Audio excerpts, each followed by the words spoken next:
Bem-vindos a mais uma aula da nossa série de Shemot, Êxodos, aula de número 6. E vamos continuar de onde a gente parou.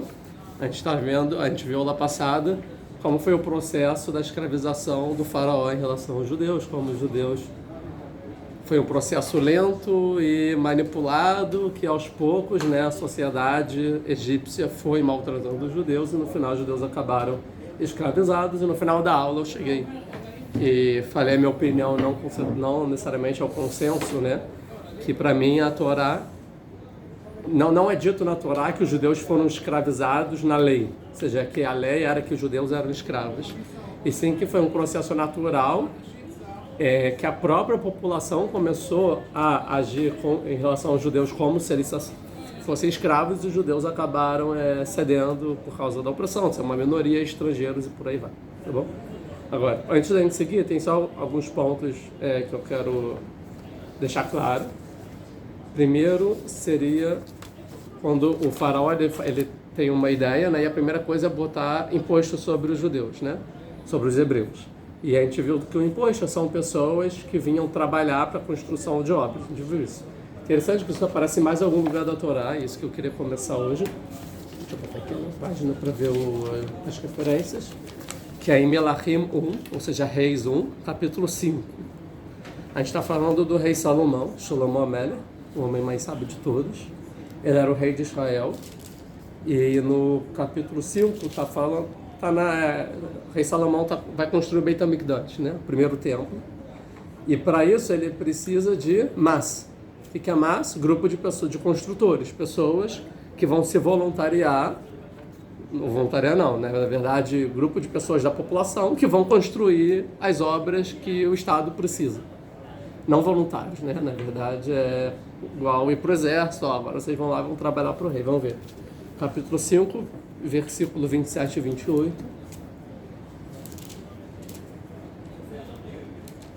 Aqui. E o Eterno deu a Salomão sabedoria conforme lhe dissera, e houve paz entre Hiram e o Salomão. Hiram hoje em dia é a Síria, se eu não me engano, que seja, e ambos fizeram uma aliança, era o rei de lá. É Líbano? É Tzor, Tzor, onde era Tzor? Líbano, isso, Líbano. E o rei Salomão levantou um tributo de todo Israel. O que é tributo? 27.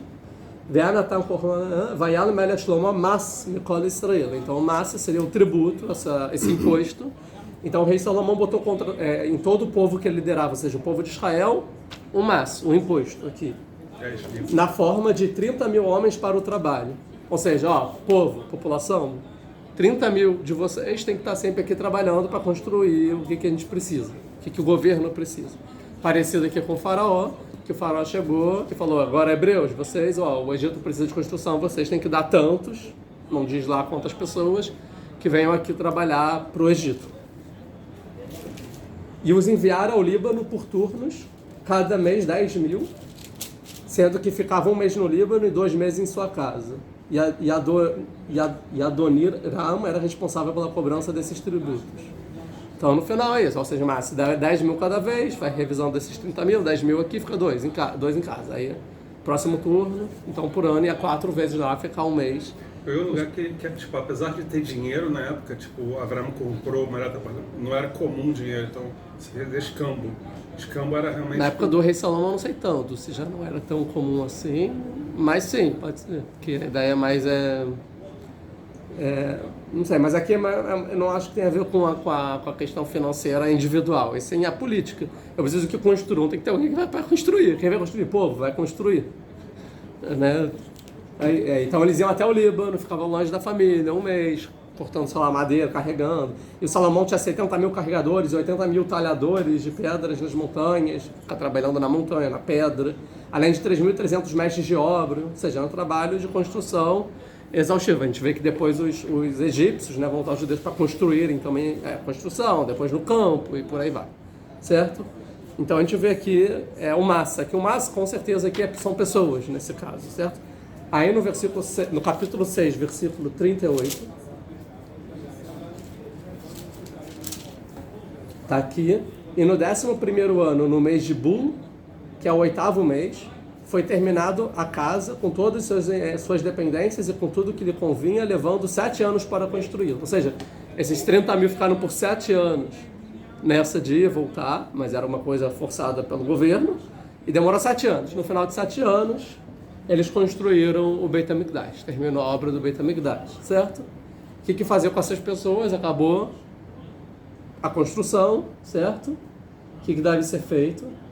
Agora vão seguir a vida de vocês. O princípio seria isso. Agora, no capítulo 7, 1 e 2, aí fala: quanto ao seu palácio, Salomão levou 13 anos para construir e concluir de todo. Ou seja, tem outra obra, que é o palácio, que não foi 7 anos igual ao Beit HaMikdash, isso em 13 anos, quase o dobro.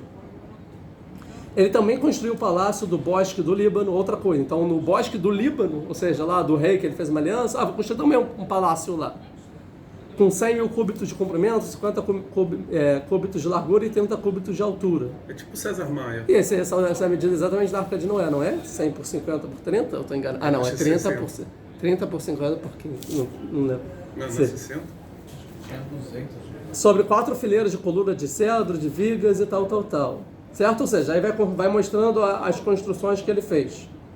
Ou seja, tem outras construções. No versículo 8, e fez o vestíbulo, vai mostrando, e no seu palácio, onde morava, havia outro pátio por dentro do vestíbulo e obra semelhante a esta. E para a filha do faraó, então ele tinha casado com a filha do faraó, não é? Que Salomão tomara por mulher, fez um palácio semelhante àqueles vestíbulos, ou seja, fez um palácio agora para a filha do faraó. Todos estes eram de pedra valiosa, ou seja, coisas valiosas. Aí chega no capítulo 9, versículo 1. Cadê o capítulo 9, versículo 1? Aqui. E quando Salomão acabou de construir a casa do Eterno, o palácio do rei, tudo que Salomão desejou e quis fazer, ou seja, aqui já mostra o seguinte, não é só que o Salomão quis construir a casa do... precisa de um palácio. Tudo que o Salomão desejou e quis fazer, fala a Torá, em hebraico, Vet kol cheshek Shlomo asher chafatz lasot. Ou seja, ele quer falar, pô, sabe o negócio? Constrói aqui também um negocinho para mim, constrói um negocinho para mim, tudo que ele quis. Né? Construir, o Eterno tornou a aparecer a Salomão, e aí continua a história. No versículo 15, Hiram enviou ao rei, 14, Hiram enviou ao rei 120 talentos de ouro, 15. E a razão do tributo que o rei Salomão impôs para construir a casa do Eterno, o seu palácio, a Milo, a muralha de Jerusalém, Hatzor, Megiddo e Gezer, ou seja, a gente vê claramente no versículo 9 e 15, que tudo isso foi construído, e outras coisas que a gente não citou, foi construído com esse tributo, com essas pessoas que ele que pegou da população. Ou seja, todas as grandes coisas que ele quis fazer, o palácio dele, mas não só isso. O Beit HaMikdash, o templo, tá bom, tem que construir, é uma coisa do público. Talvez o palácio do rei, a muralha da cidade é importante para a defesa. Agora, o jardim, a casa da esposa e tudo que ele quis, já não. Então a gente vê o quê? Que o Salomão acabou pegando o tributo das pessoas da população para construir, e com o tempo ele falou, acabou aqui, mas faz mais uma coisa aqui, no final demorou tempo demais, ficou muito tempo, usou e abusou, e no final construiu coisas que não necessariamente deveria usar com essas pessoas. Tá bom? Isso é bem claro que esse é o motivo da cisão que vai ter no reino de Israel. Não, porque o filho quando o Salomão vai morrer, vai ter o filho Reboão, certo? E vai ter o outro rei dos outras 10 tribos, Jeroboão, né? Yerovam e Rehovam, e eles vão discutir, no final vai separar em dois a questão. E é porque Yerovam, que é o rei que vai contra, né? Que vai questionar o reinado do filho do Salomão, porque ele é o que vai ser o líder, porque o profeta vai aparecer para o Yerovam e vai lá, você vai ser o líder. Por quê? Porque Yerovam, enquanto o Salomão governava, o Yerovam viu a injustiça que era feita porque ele usava do povo além da conta, e ele foi lá e se rebelou contra o rei, que é pena de morte é se rebelar contra o rei. Então ele vai lá, reclama, rei, você está usando as pessoas, isso não está certo. E aí ele é obrigado a fugir, sair de Israel para não morrer. E aí nisso que ele está fugindo, vem o profeta para Yerovam e fala, saiba que na próxima geração eu vou dividir a terra de Israel e você vai ser o rei de Israel. E aí Yerovam no final, por por causa do profeta, ele vai lá e quer ser o rei de Israel, divide. A questão é que Jeroboão depois acaba se corrompendo com a idolatria e desviando do caminho. Mas então ele era justo. Ou seja, tudo que ele está fazendo era justo. E o motivo é porque ele teve a coragem de ir contra a tirania do Estado, de usar a população para benefícios próprios do soberano, que era o Shlomo. Então a Torá deixa bem claro isso. E, claro, com algumas diferenças, a gente pode comparar isso com o Faraó. O Faraó pega os hebreus, mas os hebreus não é a própria população, já é a população estrangeira. E ele fala, vai construir as coisas para o Faraó. Primeiro é leparó, está escrito para o Faraó, ou seja, para o Estado. Né, a cidade de Pitom e Ramsés. E depois, os próprios egípcios começam a pegar eles para coisas que tudo que eles queriam, né, como está na Torá. Vacimolado, sarei missim lemana, notob desvotar, vai vendo narei miskenó leparó, vou construir para o Faraó. E depois está escrito, veio a vida do Mitzrayim e do Ben Israel. Mas os egípcios começaram a usar e abusar de Israel. Befarer, né, com rigor.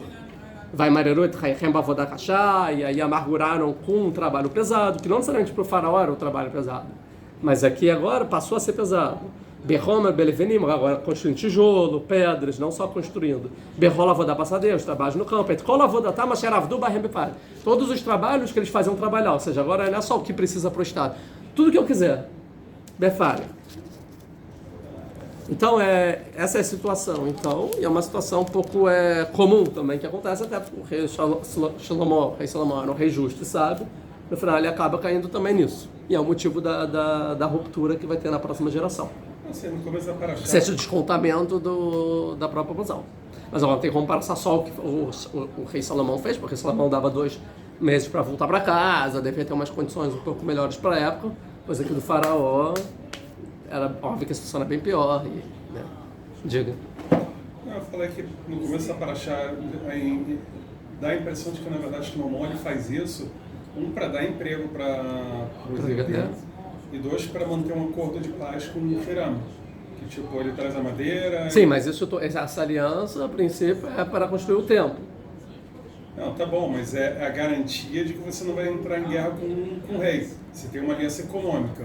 Sim, mas aí a questão é que eles não estavam lá como assalariados, assim, como tributo, ou seja, como imposto. Essa é a questão. Não existia dinheiro. Não, existia, mas claro, não... existia. Os outros não eram assalariados, mas quando você vai trabalhar para o governo, o governo pode exigir.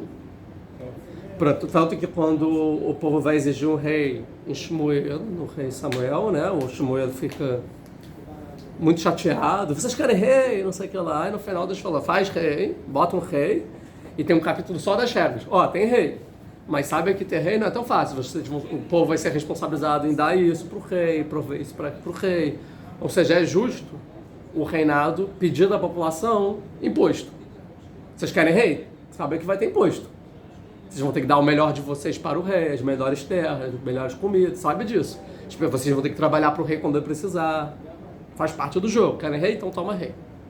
Só uma pergunta logística. Como é que funcionava antes do rei? Porque, tipo, não existia um era descentralizado. Imposto e... Então, devia ter, mas é descentralizado entre as tribos, né? Entre as cidades. Deve ser uma coisa descentralizada. Mas não tinha o Estado centralizador de todas as tribos, de todas as regiões, de todas as pessoas. Cada tribo tinha um exército? Cada um tinha na época do juiz é isso, cada um tinha um exército. Você fala assim, a gente quer ir com guerra contra aquele, quer se unir comigo pra gente ir junto? Não, obrigado. Então, e você? Tinha que fazer uma diplomacia, vem comigo, aí eu vou com você. Então vamos, vai. Uma coisa assim. E a primeira coisa que muda o rei quando o rei Saul ele entra como rei, a primeira coisa que acontece, que nunca aconteceu antes, tirando Yoshua, mas Yoshua também era, cada tribo ajudava, né? Ter um exército oficial, e aí é um poder centralizado, a principal forma que os profetas, né, vêm trazer a diferença é ter um exército centralizado, que agora tem um exército forte, que pode bater e sair ganhando todas as guerras que não ganhavam, porque agora tem um exército. Essa é a diferença, tá? Aí depois, quando entra o rei Davi, ele vai fazer mais um upgrade, né? Que agora eu tenho um exército, mas agora eu quero botar armas boas. E ele vai transformar as espadas que eles tinham em arco e flecha, que era muito melhor para a época, talvez era tecnologia, não sei. E aí o exército fica muito mais forte. Que seja, mas o papel de ter um rei, você pode centralizar e ficar mais forte o Estado. Mas tem outros perigos, que você começa a não entender cada parte do setor, da sua população, cada nicho, o que eles precisam. Tá. Então esse era um ponto que eu queria abordar. Segundo ponto que eu queria abordar é esse rigor befarer que a gente viu, né, a questão de ser lentamente. Mas vamos ver, vários comentaristas vão explicar esse befarer de várias formas, todos querendo dizer que era para quebrar os judeus, que era sobrecarga e tudo mais. Mas só para a gente entender um pouco a situação de alguém que ela é oprimida. Né? Então eu quero passar aqui rapidinho, só em algumas opiniões.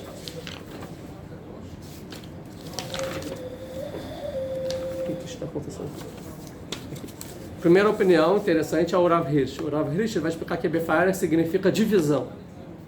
E não sobrecarga ou rigor, e sim divisão, no sentido que os judeus foram divididos do resto da população, ou seja, não eram mais considerados como um ser humano comum. Então, quando está escrito befarer, não, próximo versículo. 13. E escravizaram, ou fizeram trabalhar o Egito, fizeram trabalhar os filhos de Israel, befarer. Befarer é como se fosse você agora, não é mais a mesma categoria de cidadão, antigamente não tinha cidadania, mas como se fosse cidadania do que eu, ou seja, a gente é ser humano, a gente é egípcio, você é hebreu. É uma coisa, existe uma discriminação. Isso que é opressão também? É opressão, sim, befarer. Esse é o tipo de opressão que o Rav Ravania vem dizer. Ou seja, os judeus foram considerados os mais baixos dos homens, logo perderam seus direitos em relação ao Estado, né? E as pessoas passaram a se comportar com eles de forma severa e cruel. Ou seja, a primeira coisa é você desumanizar a pessoa. Uma vez que ele não é mais humano e eu não vejo como igual, então eu posso ser cruel. Então essa é a estratégia do governo, a mesma coisa, os nazistas fizeram a mesma coisa, né? Aqueles filmes comparando a ratos. Não é ser humano, é rato. Se é rato, eu posso matar. É uma praga, eu posso exterminar, eu posso ser cruel, qual é o problema? Porque não está me afetando a minha consciência, porque não é ser humano. Então aqui o befarer, o Rav Abravanel vai interpretar assim. Antes, no início, quando o faraó ele cobrou tributo, eles eram cidadãos, tem tributo para pagar. Vocês estão mostrando que vocês têm direitos e deveres perante, são iguais, né, igual aos outros, têm alguns seus deveres, vocês também. Aí tudo bem, mas depois, nesse versículo 13, aí piora. Agora não, agora vocês, não é mais questão de tributo, agora vocês não são considerados como um egípcio ou um ser humano comum. Seria a primeira explicação. Urashi vai explicar que befarer seria com trabalho duro que esmaga o corpo e quebra. Quebra o corpo, esmaga o corpo, ou seja, trabalho pesado.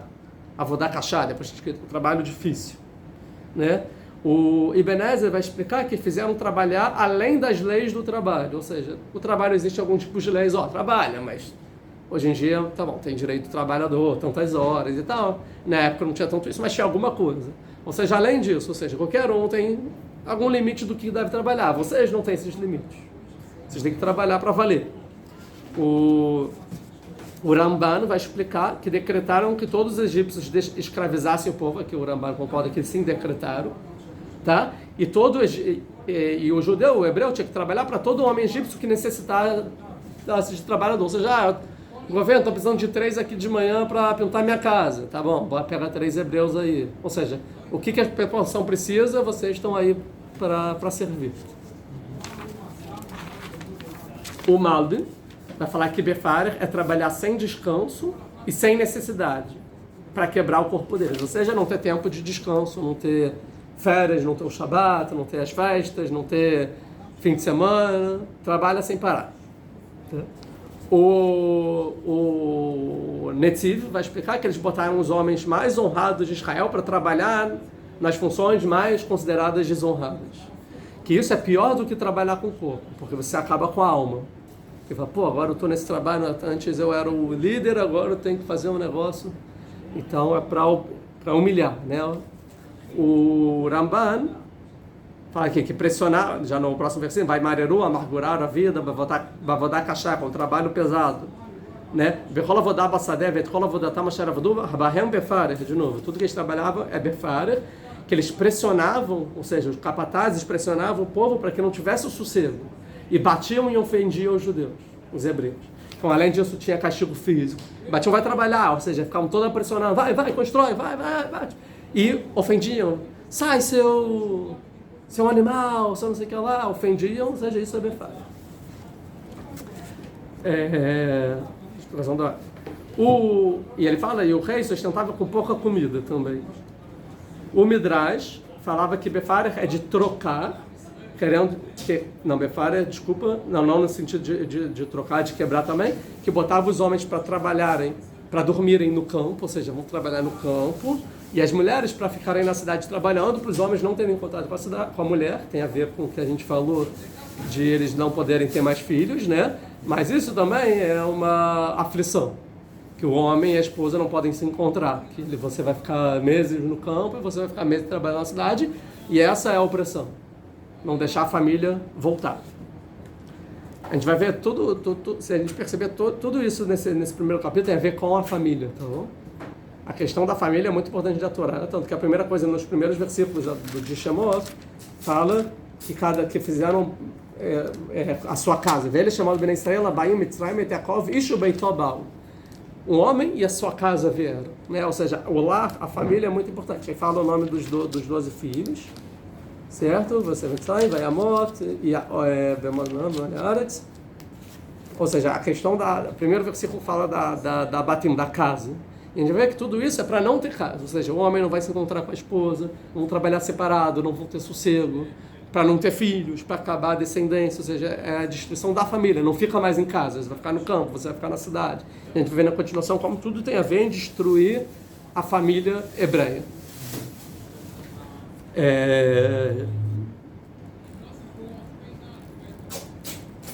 O Rav Hirsch vai também explicar, isso além da capacidade que a gente já falou, e também impediam o escravo de ter qualquer tempo de lazer, de prazer, de satisfação. Então, calma, posso separar essas horinhas para... Não, mas eu gosto de fazer. Não vai fazer, ou seja, não tem tempo de prazer, só vai trabalhar sem parar, né? O Netzi vai falar, trabalhar de forma humilhante. A ideia era humilhar. Befarer é humilhar. Não só trabalho pesado, mas é a humilhação em si. Para destruir os corpos e a mente, como eu já falei. O Ktav e a Kabbalah explica Befarer, que é parar um trabalho no meio e começar outro. Então a pessoa está construindo tal coisa, mas não vai terminar não, vai começar tal outra coisa. Que isso é horrível, porque você trabalha no negócio e não vê o resultado. Então seria sempre ficar mudando de trabalho no final, o que eu estou fazendo, certo? E outra coisa, ele dava trabalho do homem para a mulher e a mulher para o homem também. Isso também faz. Então, os homens gostam de determinado tipo de trabalho, as mulheres que vão trabalhar. As mulheres gostam, os homens que vão trabalhar lá. Ou seja, não dá o trabalho que você gosta, né, de exercitar.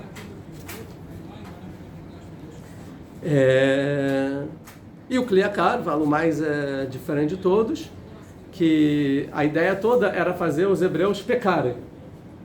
Então, quando ele vai falar avodá kashá, eu acho que isso é meio drash, não é o pshat. Ele vai falar avodá kashá, trabalho kashá. O que é kashá? O que é difícil na Torá? É a idolatria. Então, avodá tashem. Então, avodá kashá é fazer o que os judeus tinham que pagar impostos. Impostos para quê? Aí construíam lugares de idolatria com os impostos dos hebreus. Agora você vai construir, Pitam e Ramsés, eram 2 templos de idolatria, eram cidades que tinham a idolatria. Ou seja, toda a ideia... e esse amarguraram a vida. O que é um amargor? Que agora eu estou envolvido da idolatria, então ele vai por um caminho que a ideia é corromper espiritualmente os hebreus. Não só o corpo não a mente, mas sim a crença. Ou seja, a forma de humilhação é você fazer coisas que vai contra a sua ideologia e contra a sua crença. As coisas que você abomina, é isso que você vai ter que fazer para o Egito. Tem toda a explicação dele. Então, seria isso. Agora... Antes de prosseguir, só mais uma coisa que ficou, que é um versículo em Ezequiel 28, já deixei aqui separado, que Deus fala assim, mais ou menos assim. No 10º dia do 5º mês, no 7º ano, alguns dos anciões de Israel vieram para consultar o Eterno e sentaram-se diante de mim, de Ezequiel. Está na época já, que eu não sei se é 10º dia, 5º mês, se é antes ou depois da destruição do templo, agora não sei, acho que talvez pode ser antes, mas eu não sei. Mas veio o pessoal para consultar as leis do Eterno na frente do profeta Ezequiel. E a palavra do Eterno veio a mim dizendo, Ó filhos do homem, fala aos anciões de Israel e diz-lhes, assim diz o eterno Deus, acaso viestes me consultar? Pela minha vida, diz o Eterno, eu juro, que não serei consultado por vós. Vocês querem agora perguntar para mim o que tem que fazer? Não vou ser consultado, não. Quereis julgá-los? Ó filhos do homem, querem julgar? Fazei-os saber as abominações dos seus pais. Vocês querem agora, estão perguntando a Torá, mas agora vamos saber, vocês estão fazendo abominações. E diz-lhes, assim diz o Eterno Deus, no dia em que escolhi Israel e levantei a minha mão para a semente da casa de Jacó e me fiz conhecer a eles na terra do Egito, ao levantar a minha mão sobre eles, dizendo, eu sou o Eterno, o vosso Deus. Que está falando que Deus tirou a gente com os milagres, com as 10 pragas, e revelou na Torá, né, tirou a gente do Egito. Naquele dia levantei a minha mão a eles para tirá-los da terra do Egito e levá-los a uma terra que escolhi para eles, que emana leite e mel, e é a glória de todas as terras. E disse-lhes, lançai cada um de vós as coisas detestáveis que venham nos vossos olhos, e não vos mancheis com os ídolos do Egito. Eu sou o Eterno, vosso Deus. Ou seja, ele falou, quando a gente estava no Egito, falou, olha, larga a mão, desapega das idolatrias, das abominações que vocês têm uso do egípcios. Querendo dizer aqui que os judeus praticavam idolatria no Egito. Tem dois verbos aqui, abominações e idolatria, os dois têm a ver com a idolatria, de acordo com os comentaristas. Por exemplo, o Mar vai dizer que a primeira abominação quer dizer idolatrias, que tem a ver com a promiscuidade, e a segunda idolatria mesmo. Então, essas duas coisas. Mas rebelaram-se contra mim e não quiseram me escutar, nem descartaram cada um das coisas detestáveis diante dos seus olhos, nem abominaram os ídolos do Egito. Então, quando Deus lá no Egito falou, volta para mim, não quiseram. Continuaram na idolatria. Então, eu disse que derramaria a minha ira sobre eles para desafogar a minha indignação com eles em meio à terra do Egito. Ou seja, e por isso que vocês não abandonaram a idolatria, eu botei no Egito uma ira contra vocês. O que é a ira contra os hebreus na terra do Egito? A escravidão. Tá aqui falando. Mas agi pelo meu nome, e não quis que fosse profanado à vista de todas as nações. Eu não queria que as nações falassem, olha os hebreus que estão fazendo idolatria aqui. Entre os quais eles estavam diante de cujas vistas... Estavam e diante de cuja vista me dei a conhecer diante deles, de modo que os tirei da terra do Egito. Que momento apareceu esse navio no Mitzrayim? Não. Ezequiel é muito depois. Não, ele está voltando à história e trazendo uma nova narrativa. Que foi lá dar um puxão de orelha quando o povo estava no Mitzrayim. Sim, está falando, vocês agora querem me consultar 2 mil anos depois, sei lá. Querem consultar? Mas olha o que seus pais fizeram. Porque agora, naquela geração, estavam fazendo as mesmas coisas, né? Que é a destruição do templo. Tanto que amanhã, Tchá B'Av, tem a ver a aula, né? Que aqui a gente está estudando, primeiro o exílio de todos.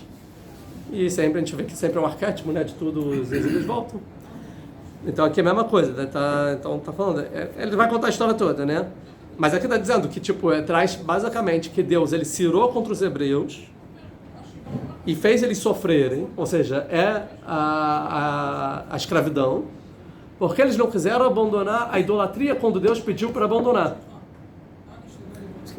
E a pergunta é, quando Deus pediu para abandonar? E aí os Mefarshim, os comentários vão explicar que sim, teve profetas no Egito que advertiram o povo a não fazerem mais idolatria, que é o Aharon, Anavi, ou seja, o irmão de Moshe. O irmão de Moshe era o profeta no Egito que já tinha tido, antes de Moshe se revelar, ele já tinha tido profecia para falar para o povo, vocês vão para o caminho certo, não sei o que lá.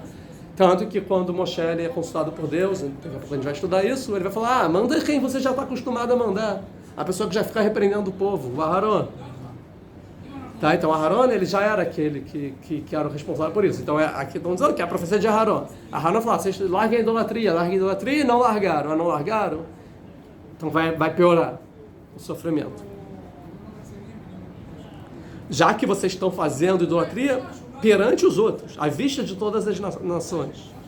Assim fiz-los sair do Egito e levei ao deserto, e deles meus estatutos, ensinei-lhes os meus juízos, os quais, se um homem os cumprir, há de viver por eles. Então aí eu dei a Torá para elevar vocês. Deles também os meus sábados para descanso, para que fossem por sinal entre eu e eles, e soubessem que eu sou o Eterno que os santifico, que eles não tinham antes, o descanso. Porque Befar, eles trabalhavam Befar, eu dei o Shabat. Mas a casa de Israel se belou contra mim no deserto. Aí ele vai continuar a história. Ou seja, eu sempre salvo, vai lá e se rebela. E agora, na época presente do Ezequiel, e agora vocês querem se confar comigo se vocês acabaram. Vocês estão se rebelando e não se largaram as idolatrias de novo. Mais ou menos esse é o contexto, tá?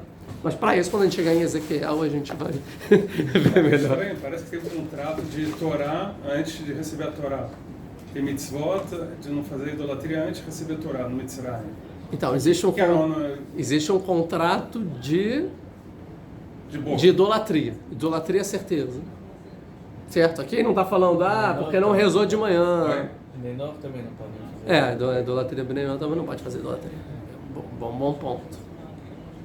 Então sim, a gente vê que existia uma queda moral dos judeus, tá bom? Em relação a Deus. Agora, nessa repreensão, não tem nada atribuído ao ser humano e ao próximo. Então daqui a gente vê, assim, o Rava Bravanel vai falar que em relação ao próximo, os hebreus estavam limpos, 100%. O problema era só em relação a Deus. Ou seja, a idolatria em si. Embora que a idolatria tenha a ver com tudo, né? Toda ideologia que a pessoa acredita não é só uma questão entre Deus e por que Deus não, mas isso não é o ponto agora, entender o que é idolatria, não é o assunto. Então, vou dar cachaça, seria um pouco o que o Clear quer falar, agora a gente pode prosseguir. Depois a gente fechou todos os pontos dessa parte, que pelo menos eu queria contar. Tinha um ponto que eu deixei de falar, que alguém fala, que ele fala que o imposto era para pagar mesmo o imposto, só que os ministros foram postos em ministros, né, fiscais que recolhiam o imposto, e esses ministros ficavam sempre pedindo mais imposto, mais do que a lei, porque ele fala, é o costume dos ministros, né, ficar pedindo suborno, se você não me paga, eu sei que você tem que pagar 1.000, mas comigo é 2.000, como assim 2.000? Você tem que pagar 1.000, se quiser paga só 1.000. Mas eu não sei se seu dia vai ser agradável amanhã. Melhor pagar 2.000. Aí fala, tá bom, toma 2.000. Aí chega o outro cara e fala, 2.000 pra mim também. Como assim, já paguei pra ele? Pra ele, pra mim não. Aí chegou outro, eu sei que você paga já 2.000 pra mim, mas eu vou precisar de você tal dia na minha casa porque eu vou dar uma festa. Pô, mas... Ou seja, eles ficam na mão do subordinado do governo, e o governo não tem mais fiscalização e deixa carta branca para eles fazerem o que quiserem. No final, eles fazem muito mais do que deveriam fazer. E aí vai vir do Mitzrayim Befari. E isso, então, humilha, escraviza mais ainda do que deveria. E tudo talvez é um plano do faraó assim. Mas se o hebreu fosse até o palácio com testemunhas, contra a pessoa que manda nele na região dele, que pode fazer qualquer coisa com ele e denunciar para o faraó, é claro que a justiça ia julgar e favorecer o hebreu. É claro que sim. E aí eles iam mudar o ministro de paróquia, né? Não, então não vai trabalhar aqui não, vai trabalhar ali porque está abusando demais, né? dos hebreus e tal. Que seja. Aí agora eu fechei tudo que eu queria falar. Vamos lá. 15. E aí o faraó então viu que mesmo com tudo isso, os hebreus ainda continuaram crescendo e continuaram ficando fortes. Daqui a gente vê algo interessante, que é o que a gente já começava a ver em vários pontos que os sábios falam. Devido às mulheres justas, a Israel sobreviveu, o povo de Judeu saiu do hebreu, de Israel saiu do Egito. E a gente vai ver vários lugares as mulheres justas aqui na nossa história. Tá? Até então, apareceram mulheres justas até agora na história. Desde que começou a escravidão. O que é uma mulher justa? Não. As mulheres, tipo assim, devido às mulheres que são justas, ou mulheres justas que naquela geração, os hebreus conseguiram sair do Egito. Até agora, apareceu alguma coisa que as mulheres fizeram e por isso a gente saiu do Egito? Apareceu. Bate. Não, até agora não chegou ainda a parte de Bata, falando até onde a gente está. Ok. Apareceu. Os hebreus continuaram se reproduzindo. Se mesmo nessa opressão continuaram se reproduzindo, é porque as mulheres pegaram para si a responsabilidade sobre-humana de falar, eu vou ter mais filho, cuidar deles e criar deles mesmo a situação estando difícil. Chegava um homem cansado, tá muito difícil, não tem mais dinheiro, não tem tempo, não tem trabalho, não. E a mulher, não, vamos continuar nossa família, vamos criar nossos filhos, a gente vai conseguir Deus vai ajudar. Chegava um homem exausto do trabalho, cansado, sem tempo. Eu só quero dormir, não quero mais nada. A mulher fala, tu não vai dormir não. Né? A família, a casa, em primeiro lugar. Então, por causa das mulheres justas, os judeus saíram do Egito. Então, elas, graças a elas, o primeiro plano do faraó não deu certo. E aí o faraó, então, vai ter que recorrer a um segundo plano, que é o que a gente vai ver. Vayomer melech Mitzrayim lameldot, aivriot, asher shema echad shifra veshema shenit puah. E falou o rei do Egito, lameldot, as parteiras, aivriot, e que é aivriot, duas possíveis interpretações, hebreias, ou seja, as parteiras hebreias, chegou para as parteiras hebreias, né? Interessante aqui que a gente vê que os hebreus eram chamados de hebreus lá no Egito, né? Ou seja, vinculados ao povo que eles vieram, além de Bnei Israel, como o faraó fala, eles eram os hebreus, a nação deles, né? Mas, então, o primeiro sentido é as parteiras hebreias, haivriot, as parteiras hebreias, tipo haivriot, as hebreias, as parteiras, as hebreias, ou talvez o segundo motivo, haivriot, seriam as parteiras das mulheres hebreias. Seria talvez essa expressão, ou seja, não parteiras não hebreias, ou seja, egípcias, ou de outro povo, sei lá, que faziam os partos das mulheres hebreias. Duas possíveis explicações. Asher chama Echad Shifra ve chama Shenit Puah, que o primeiro nome da primeira era Shifra e o da segunda era Puah. Esses nomes não são nomes hebreus. Concorda? São nomes egípcios. Vayomer beyaladchem et haifriot ureitem et ovnaim im ben hu ve'amit otov in bat hi ve'chaya. Ou seja, se vocês, o que o rei do Egito vai falar, o faraó? Se vocês verem que a mulher vai parir, se for homem, vocês matam enquanto não saiu ainda, e se for mulher, deixa viver. E aí a gente vai ver que as parteiras não vão obedecer o rei, tá? Então vamos ver se... Falou o rei do Egito. Interessante, até agora é o faraó. Falou o faraó. O faraó, tudo é chamado de faraó. Agora é chamado o rei do Egito. Por que a mudança? Porque o faraó virou o rei do Egito. Não recebeu o crédito pelo decreto. O que isso tem a ver com a Torá chamar ele de rei do Egito e não faraó? Vamos dizer que foi o faraó que decretou matar as crianças. E agora foi o rei do Egito, que é o faraó. Mas não é o faraó, é o rei do Egito. Sim, mais ou menos por aí, embora não ficou tão bem explicado.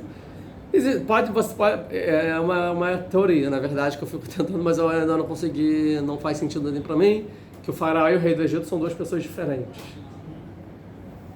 O Yosef era o rei do Egito, não era? Não, Yosef morreu. Não, ele era o vizir. Não, ele era o segundo depois do faraó. Ele não é chamado de rei do Egito? Não, rei do Egito não.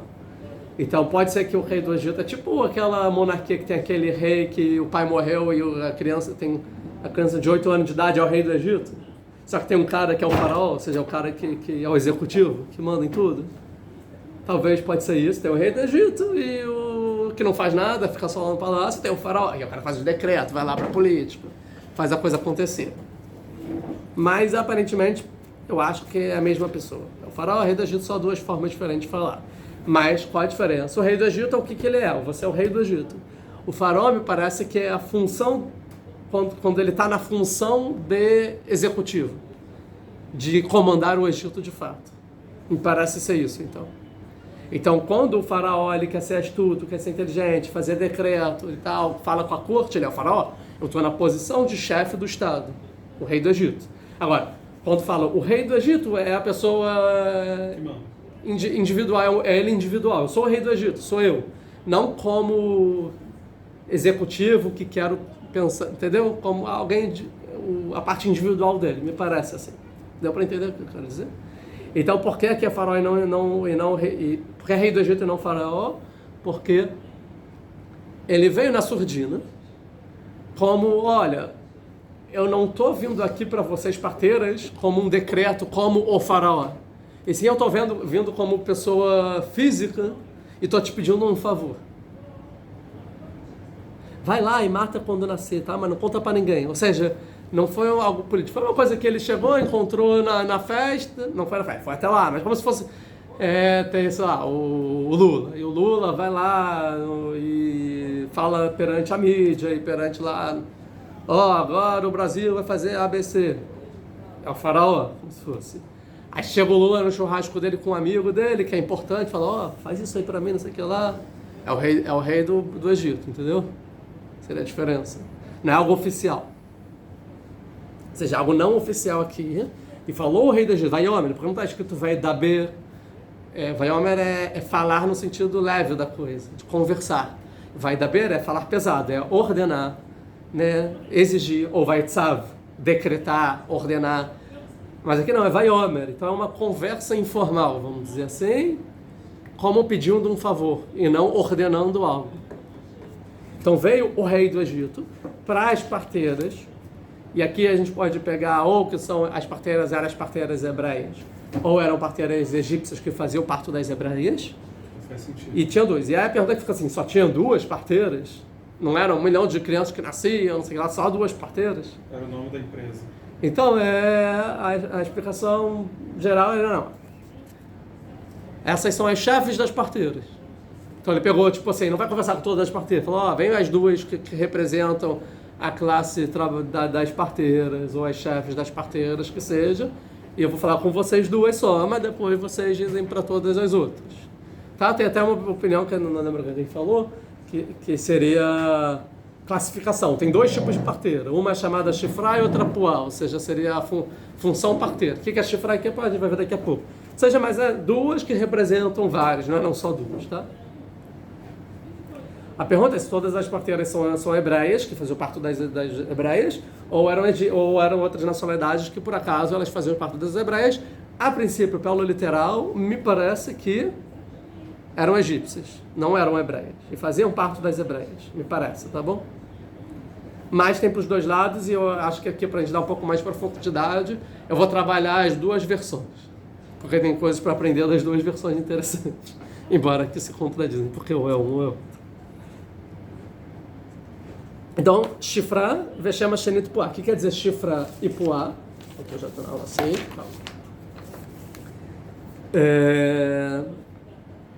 O Urash vai falar, né? Cadê o Urash? Não botei o Urash aqui? Aqui. Chifra, Rashi. Para falar, o Urash vai falar que essa chifra, na verdade, é Yocheved. Quem é Yocheved ainda não apareceu na história. Quem vem a ser a mãe de Moshe. Então, por acaso, a chefe das parteiras, e se fossem, por Rashi, são hebreias, é a mãe do Moshe. A mãe que será a mãe do Moshe, Yocheved. Tá? Porque se chama chifra, chifra é beleza. Que ela embelezava e arrumava o recém-nascido. Ou seja, o neném nasceu, aí dá banho, não sei o que lá, tal, cuida do neném. Né? Ou seja, faz o parto e limpa ele. Chifrar, ou seja, deixa bonito. Então, como se fosse um cargo, né? E por que se chamava o nome egípcio? Porque é o cargo é o nome egípcio, tá? Mas aqui chifrar ele pega até do hebraico, né? Se for egípcia, o nome é chifrar, não tem tipo que explicar o nome. Se for hebraico, tem que explicar o nome, porque não é o nome é Yocheved, como você está escrito chifrar. Não, chifrar o que ela faz, ela embeleza. Tá? E Puá, ele vai dizer que é Miriam, que é a filha da Yocheved, que é meio estranha, porque ela era bem pequena. Mas tá bom, talvez naquela crianças pequenas também trabalhavam. Que ela chifrar, Puá vem de sussurrar, que é a parteira que fica sussurrando e tranquilizando o recém-nascido quando nasce. Doula, né? Doula. Como fazem para confortar o bebê que chora. Ou dar um alimento, né? Sei lá. Ou seja, ela não faz o parto em si, ela fica do lado auxiliando e cuidando do bebê. Pode ser uma criança de 5 anos que a mãe fala, vem aqui, filho. E aí a criança fica lá com... Pode ser, mas aí é que com certeza eram as líderes. Então, mas por Urash, então, é o Yocheved e Miriam, tá? Para Guemará tem duas opiniões. Que a Yocheved e Miriam é uma opinião, que é a discussão entre Rav e Shmuel. E a segunda é que é Yocheved e Elisheva. Vou dizer o nome da minha filha, né? Que é o que eu acho que é o certo, que era Elisheva, claro. Então, quem é Elisheva é a esposa de Aharon. Faz mais sentido. Então é a mãe e cunhado falando da mãe e filha. Então seria a esposa de Aharon a Cohen, então Elisheva então é que... E faz 10 sentido, porque Elisheva é de Elissavá, né? Uma das ideias que meu Deus me trouxe a sova, a fartura, a satisfação, a provisão. Seria a explicação do nome. O nome Elisheva, Sim, mas Elisheva e aí é o que Puá fazia. Faz mais sentido. Ela dava comida para os bebês e tal. Sim, mas aí onde é que encaixa isso com castas, com casas? Os dois faz sentido, porque as casas é de Levi, de Kohanim, sacerdotes, sacerdotes, profetas e reis. Sacerdotes pode ser Aharon e Elisheva, certo? Ou sacerdote pode ser da própria Yocheved, e da Yocheved que tem Aharon, certo? Tá. Profeta, Yocheved tem os filhos profetas, certo? E Elisheva também deve ter filho, quem é ela? de Yehudá, né? De Eudá. E reis, Elisheva era a princesa de Eudá, que casa com Aharon formando a Keuná, certo? E dela, da família de Elisheva, são os reis, né? E se for Miriam, ela casou com o irmão da Elisheva. Então, a família de reis vai vir da vida Meller e tal. Então, dos dois dá, no final das contas. Então, seria a explicação. Então, beleza. Vai Omer errado chifrar, vai chamar de Shnepoá, ou seja, a explicação do nome. Vai Omer, então fala, não é vai dar bir, né? Duro. Falou, né? Be'aladchem et ha'evriot. Ou seja, quando você forem fazer o parto das hebreias, ureitem et ha'ovnaim, vocês virem ela, ovnaim tem uma explicação difícil. O que é ovnaim? Tá, ovnaim, a princípio, são duas rodas, igual o moinho, como trabalhava. Ovnaim, mas aqui, a princípio, a maioria dos comentários vão trazer como o leito do parto. Quando elas estiverem para parir no leito, na cama. Ovnaim, que o Rav vai trazer que é o útero, o próprio útero, que seja. Vocês verem que vai ter o filho, em Benhu, se é filho, Ve'amitento, vocês matam ele. Vimbathi, Verraia. Se for filha, Verraia. O que é Verraia? Pra fazer viver. Então, deixa viver, não faz nada. Uma expressão é deixa viver. Tipo, não mata. Mas a princípio Verraia, tipo, faz viver, né? Tipo, Verraia, faz que viva. Embora o pshat de Verraia não é viver. Hoje em dia, rainha, vida, mas a rainha aqui faça ficar saudável e feliz, tranquila. Raia é tipo vida, o conceito vida abstrato. Viva não é não morrer aqui no sentido. Raia é estar tranquilo, saudável. Sobreviver, no caso, né? Talvez, no sentido. Raia. Se for pela explicação faz viver, daqui a pouco a gente vai explicar por quê. Tem que explicar qual é a pergunta aqui gritante. Por que tem que matar os meninos e não as meninas?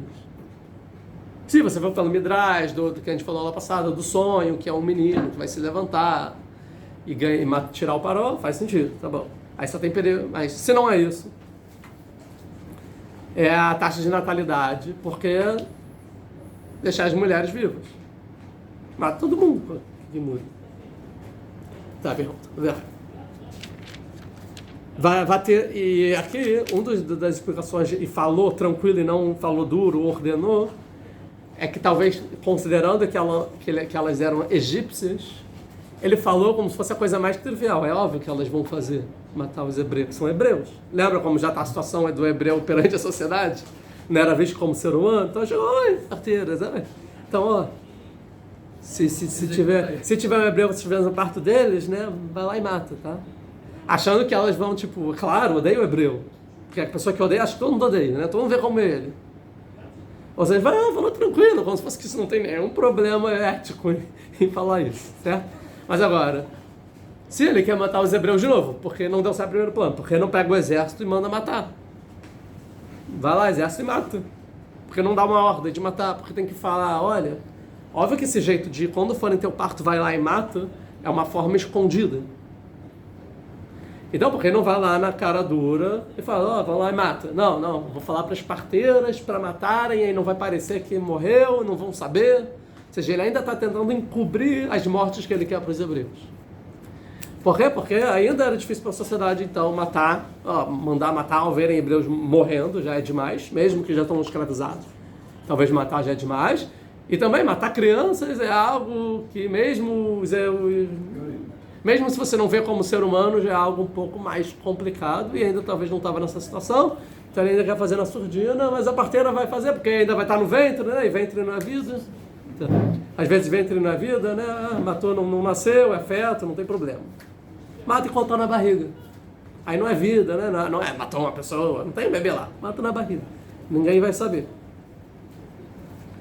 É claro que as hebreias, as parteiras, não vão fazer isso, não é bem claro, a gente vai ver, não vão fazer isso, mas é interessante que eles mandam para a parteira fazer a coisa que é o oposto do que elas fazem. A parteira é quem dá a vida. Ainda são mulheres, mães, provavelmente, ou seja, que traz a vida para o mundo. Ele está pedindo para elas trazer a morte. Ou seja, é o cúmulo do cúmulo. As ministras que representam as parteiras, que trazem a vida para o mundo, que vem no dia a dia o milagre do nascimento da mãe, não sei o que lá. E quem já teve filho, principalmente com parteira, não com médico. Com médico eu nunca tive talvez no Brasil é diferente, não sei, mas aqui em Israel com parteira, ver como elas são tipo humanas no sentido... todas enfermeiras, né? A enfermeira também, mas a parteira, ela, além de ser enfermeira, ela tá lá, ela tira, ela tá junto, ela vibra com o nascimento junto, né? Então elas eram as maiores parteiras. Elas, óbvio que viam o nascimento do bebê, não importa quem é o ser humano. Aí fala, não, vai lá e mata. Não vou fazer isso, é contra toda a minha essência, entendeu?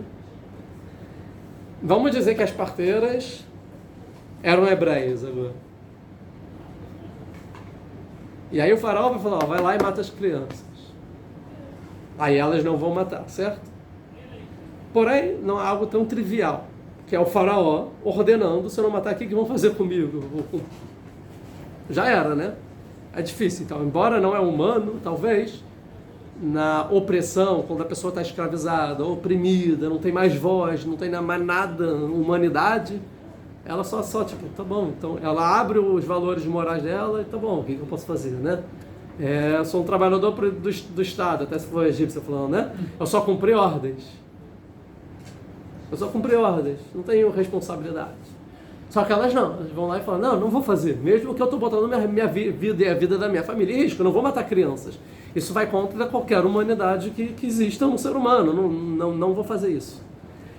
E aqui é o primeiro ponto de liberdade que existe nessa história desde que quando começou a escravidão. Querendo dizer o seguinte, vamos pelo ponto que elas sim são hebreias. Se elas matassem as crianças, nunca os judeus seriam salvos do Egito por Deus. Deus não ia salvar. Por quê? Porque Deus pode trazer praga, profetas, milagres revelados, mão forte, braço estendido, fazer tudo que seja propício para tirar quem ele quer tirar, de onde ele quiser tirar, como ele quiser tirar. Mas no final depende do livre-arbítrio que ele não vai tocar. A pessoa tem que sair. Se eles matassem, se as parteiras hebreias matassem as crianças das mães, mostra que eles estavam totalmente escravizados. E alguém que é totalmente escravizado não tem mais a liberdade do livre-arbítrio de escolher algo diferente, mesmo que Deus interfira. Ou seja, se Deus interfere e fala, não, eu quero continuar aqui, porque eu não tenho força para sair, mesmo que foi dado tudo para... Calma, mas tem a passagem comprada, tem um avião, vão dar dinheiro para você ir para Israel, para sair daqui para Israel, vão te dar dinheiro, vão te dar isenção de imposto, vão te dar mala de viagem, vão te pagar a viagem, vai. Não, é difícil. Ou seja, precisa no final, a pessoa precisa ter um certo de liberdade para sair do que está acomodado e da onde ele vive, por pior que seja, e ter um mínimo de liberdade e falar assim, tá, eu escolho sair. Se as parteiras escolhessem matar, ia revelar que o povo inteiro não tem esse mínimo de liberdade e nunca saíram do Egito. O fato delas não matarem e contra decreto, que seriam decretados a morte provavelmente, e contra a ordem explícita para elas individualmente do faraó do Egito, e elas vão contra, mostra que existe dentro desse povo ainda uma semente de liberdade, de escolha, não, isso não. E se existe essa semente, quer dizer que esse povo pode sair do Egito. Então daqui começa, por causa das mulheres justas, o povo saiu do Egito. Que mulheres justas? Shifra e Puá. Né? Essas duas. Talvez, mesmo sendo egípcias, por causa dessas mulheres justas, os judeus saíram do Egito. Também pode ser. Não é escrito as mulheres hebreias, judias, sabe, canhoto. Por causa de mulheres justas, incluindo as não judias, como a gente vai ver, Bat Paró. Então tiveram mulheres justas que fez o povo sair do Egito. A gente falou as mulheres que quiseram continuar a família. A gente vai ver mulheres, por exemplo, a Yocheved mesmo, que vai botar também e a Miriam, que vão ter Moshe para sair. Mas também, graças à filha do Paró e graças às parteiras egípcias, os judeus saíram do Egito. E elas também ganham a glória. Não é meu povo, é outro povo, mas o rei, é o meu rei, é o faraó, naquela época, vai acabar comigo. Eu não vou fazer isso. Mostrando que existe ainda um pouco de o que eu falo, Tselem Eloquim, imagem e semelhança de Deus na face humana, ainda naquela população que quase já se perdeu. Mas tem pessoas que ainda mantiveram. Se tem pessoas que ainda mantiveram, tem salvação. Salvação tanto para os hebreus quanto para os egípcios. Como a gente já vê que alguns egípcios vão conseguir ser salvos do Egito, que é uma prisão. Prisão mental, não só para os judeus, que eram físicas, mas também a prisão mental para os egípcios. Como a gente já falou lá sobre no sonho do faraó com Yosef, que estava sobre o Nilo, que no Egito todos são escravizados, porque todos acreditam em idolatrias. Né? As idolatrias são leis da natureza. As leis da natureza são leis que não mudam. Ou seja, todo mundo segue a natureza. E não existe, na natureza não existe livre-arbítrio, é tudo pré-determinado. Logo, todos são escravos. A gente já falou sobre isso. Então é uma casa da escravidão, porque mentalmente a ideologia é que tudo já está previsto, então todo mundo é escravo. O rei fala, no final a população acaba que vai matar crianças, então todos são escravos lá. Embora Yosef já tinha transformado todo mundo também escravo para o governo também, então todo mundo no Egito é escravo, inclusive os egípcios, os únicos egípcios que, tirando os sacerdotes. Mas os sacerdotes eram mais escravizados por causa do que eles pensam, das ideologias deles idólatras. Mas alguns egípcios vão conseguir também sair da escravidão, os que vão conseguir sair com Israel, quando o povo for salvo. Então Deus vai salvar os judeus e os egípcios. Provavelmente as pessoas que pensavam como essas parteiras também saíram do Egito. Né? Já estamos terminando. Se elas não são judeus, o que seria os batim? Já cheguei lá, né? Tá. Aqui. Vaterena, a Melodot e Elohim. E as parteiras, o faraó falou, vai lá e mata as crianças, mas as parteiras temeram a Deus. Veló açúcar shedeber alehem melech mitzrayim. Não fizeram como falou para elas o rei do Egito. Vaterraena et yeladim. E fez viver os meninos. Aqui fez viver é ativo. Ou seja, não só eles não mataram, como eles fizeram assim, agora ninguém vai morrer. Agora eles vão sair mais saudáveis. Ou seja, coisas que eu não fazia antes, eu vou fazer. Ou seja, antes eu não dava tanta comida, agora eu vou dar mais comida. Agora eu vou Ou seja, elas se preocuparam em não fazer ninguém morrer, porque se a partir de agora um menino, que era normal, morresse, iam falar iam achar, viu, ela seguiu o que o faraó falou. Elas mataram. Não, então ninguém vai morrer. Vaterraena et yeladim. Ou seja, duas coisas. Uma, elas têm temor a Deus para não fazer o que o faraó falou. E ainda elas têm isso na parte de temor, e elas ainda na ação, elas fazem algo ativo para ir contra o decreto. Não só passivo, como ativo. Por quê? Porque elas temem a Deus. Aqui a expressão é de temer a Deus. E não fizeram como o faraó falou, vocês temer a Deus e não ao faraó. Muitas vezes a gente teme ao político, ao soberano, e a gente não teme a Deus. Não, a gente temer a Deus e não ao soberano, o rei do maior potência da época. Não, isso daí não importa. O que importa é Deus, tá? E se você for falar, para terminar, que não está escrito que Vateraena Yudkei Vavkei, que é o nome de Deus, e sem Eloquim, a Eloquim, né?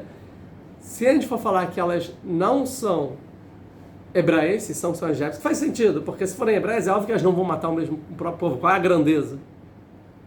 Para o ser humano já é difícil, mas não é tão grande se elas são hebreias. Agora, se elas não são hebreias, é grande. Igual a gente fala, os que estão lá, os que salvaram os judeus, como a gente chama isso? Os justos das nações, salvaram os judeus no Holocausto. É óbvio que tem que salvar o próximo, não tem dúvida. Os judeus que salvam os judeus, é óbvio que eu vou salvar. Agora, os outros, é óbvio que tem que salvar também. Mas mesmo que é óbvio que salvar naquela situação, se sendo de outro povo, se botando em risco, não é algo trivial. Tanto que poucos fizeram. Aqui é a mesma coisa. Então elas temeram a Deus. E elas sendo egípcias, esse Deus não necessariamente é o Deus de Israel. Pode ser a idolatria que elas acreditavam. Elas temeram alguma força que mostrava para elas, olha, não é tudo que pode fazer. Existe algum tipo mínimo de moral humana, de decência. E elas temeram o que elas acreditavam e não fizeram o que o faraó falava. Pode ser também, porque bem ou mal acreditar em algumas coisas, às vezes te faz ter pelo menos o mínimo. O que o faraó queria é muito menos do que acreditar em uma idolatria, muito, muito pior. Não é nem humano, não é nem das 7 leis de Breinor, nada, né? Matar.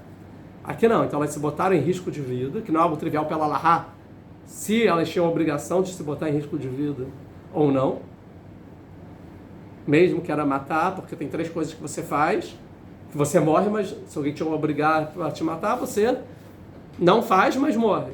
Que é idolatria, relações proibidas e assassinato. Isso para o judeu. Mas o não judeu não tem essa obrigação. A princípio. E elas se botaram em risco de vida e não mataram. Certo? Então elas temem alguma coisa. E a gente vê que esse temor a Deus não é como a gente está acostumado a entender assim, eu tenho muito Deus porque eu rezo muito, e Deus, não sei o que lá. Temor a Deus aqui não é isso. Temor a Deus é você não fazer uma crueldade contra o próximo. As temeram a Deus, ou seja, o que significa? Elas não mataram os hebreus.